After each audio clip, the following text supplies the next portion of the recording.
আল্লাহ তাআলাকে খুশি করতে চাইলে আপনি ছোট্ট দোয়াটা বেশি বেশি পড়বেন। আপনি যদি ছোট্ট দোয়াটা বেশি বেশি পড়তে পারেন, ইনশাআল্লাহ তাআলা আল্লাহ তাআলা আপনার রব, আপনার মালিক আপনার প্রতি খুশি হয়ে যাবে, আপনার প্রতি সন্তুষ্ট হয়ে যাবে।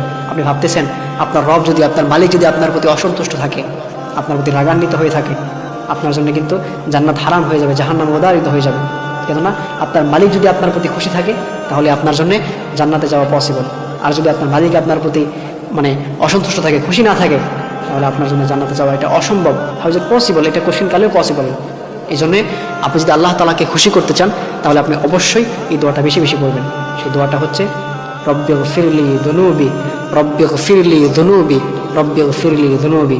দোয়াটার অর্থটা কতটা চমৎকার দেখেন। আপনি আল্লাহ তাআলার কাছে দোয়া করতেছেন, হে আমার রব, আপনি আমার জীবনের গুনাহগুলো মাফ করে দেন।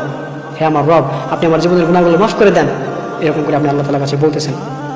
আপনি যদি এই দোয়াটা বেশি বেশি পড়তে পারেন, 5 ওয়াক্ত নামাজের পরে যখনই সময় পান, আপনি হাঁটতেছেন, আপনি চলতেছেন, আপনি কোথাও যাচ্ছেন, আপনি তখন এটা মনে মনে পড়লেন, রব্বিগফিরলি যুনুবি, রব্বিগফিরলি যুনুবি। অথবা নামাজের পরে আপনি যখন দোয়া করেন, দোয়ার পূর্বে বলেন অথবা দোয়ার সময় পড়লেন, এটা যদি আপনি বেশি বেশি পড়তে পারেন, ইনশাআল্লাহ তাআলা আপনার রব, আপনার মালিক আপনার প্রতি খুশি হয়ে যাবে। আর আপনার মালিক যদি আপনার প্রতি খুশি হয়ে যায়, আপনার জন্য জাহান্নাম হারাম হয়ে যাবে, আপনার জন্য জান্নাত ওয়াজিব হয়ে যাবে। এই জন্য আমরা অবশ্যই চেষ্টা করবো আমরা এই দোয়াটা বেশি বেশি পড়ার। কেননা আমরা কত নাফরমানি করেছি, আমরা আমাদের মালিকের সাথে কত পরিমাণ নাফরমানি করেছি, কত পরিমাণ গুনার কাজ করেছি। এই জন্যে আমরা যদি এই দোয়াটা বেশি বেশি পড়তে পারি, ইনশাআল্লাহ তাআলা আল্লাহ তাআলা আমাদের প্রতি খুশি হয়ে যাবেন, আল্লাহ তাআলা আমাদেরকে জান্নাত দান করবেন। এই জন্য আমরা অবশ্যই এই দোয়াটা বেশি বেশি পাঠ করবো। আল্লাহ তাআলা আমাদের সকলকে এই আমলটা করার তৌফিক দান করুন, আমিন।